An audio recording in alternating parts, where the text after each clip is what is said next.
Hello everyone, welcome to Tasty Dish by Sethu Palaniappan.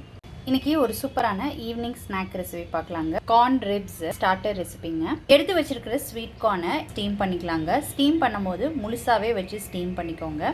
8 to 10 minutes steam பண்ணி எடுத்துக்கலாங்க. 10 minutesக்கு steam பண்ண corn வந்து சூப்பராக குக் ஆகிடுச்சுங்க. இப்போ இதை எடுத்து ஆற வச்சுக்கலாம்.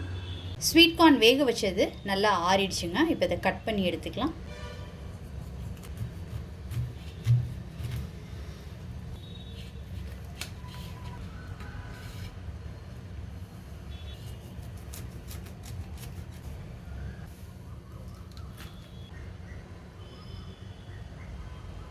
இந்த மாதிரி எல்லாத்தையும் கட் பண்ணி எடுத்துக்கலாங்க. இப்போ எல்லா ஸ்வீட் கார்னும் கட் பண்ணி எடுத்துக்கிட்டாச்சுங்க. இப்போ இதுக்கான மசாலா ரெடி பண்ணிக்கலாம். ஒரு பவுலில் கொஞ்சம் எண்ணெய் விட்டுக்கிறேன். அடுத்து ஃபைனாக சாப் பண்ண 4 கார்லிக் சேர்த்துருக்கிறேன். Red chilli powder 1 teaspoon, Kashmiri chilli powder 1/2 teaspoon, இந்த காரத்தை பேலன்ஸ் பண்ணுறதுக்கு 1/2 teaspoon coriander powder, 1/2 teaspoon pepper powder, தேவையான அளவு சால்ட்.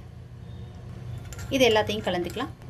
மிக்ஸ் பண்ணும்போது இந்த மாதிரி மிக்ஸ் பண்ணிக்கோங்க. ரொம்ப திக்காக இருந்துச்சுன்னா கார்னில் வந்து ஸ்ப்ரெட் பண்ணுறதுக்கு கஷ்டமாக இருக்குங்க. இப்போ இந்த மாதிரி திட்டாச்சு.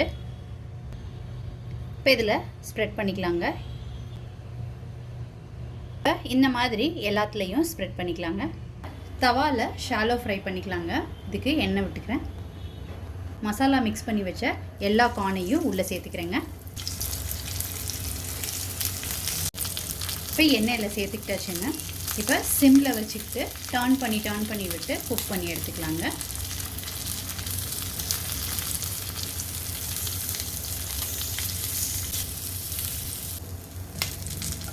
திருப்பி விட்டு எல்லா சைட்ஸும் நல்லா குக் பண்ணி எடுத்துக்கிட்டாச்சுங்க. இன்பிட்வீனில் எண்ணெய் தேவைப்பட்டுச்சுன்னா கொஞ்சம் விட்டுக்கோங்க. இல்லை பட்டர் சேர்க்குறதுனா கூட சேர்க்கலாங்க. டேஸ்ட் நல்லாயிருக்கும். இப்போ எல்லா சைட்ஸும் நல்லா குக் ஆகிடுச்சுங்க. எடுத்துடலாம் வெளியில். இப்போ குக் பண்ணதை வெளில எடுத்தாச்சுங்க. ஃபைனலாக இதில் லெமன் ஜூஸ் விட்டுக்கிறேன். மல்லித்தலை தூவி விட்டுக்கிறேங்க. ரொம்ப சூப்பராக ஒரு அருமையான ஸ்டார்டர் ரெடி பண்ணியாச்சுங்க. இதை ஈவினிங் ஸ்நாக்காக பசங்களுக்கு செஞ்சு கொடுக்கலாங்க. இந்த கார்னை கட் பண்ணும்போது மட்டும் கொஞ்சம் கேர்ஃபுல்லாக பார்த்து கட் பண்ணிக்கோங்க.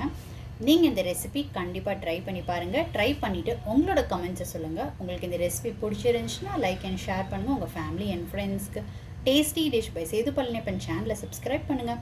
நோட்டிஃபிகேஷன் பெல்லை கிளிக் பண்ணுங்கள் for more videos. Thanks for வாட்சிங்.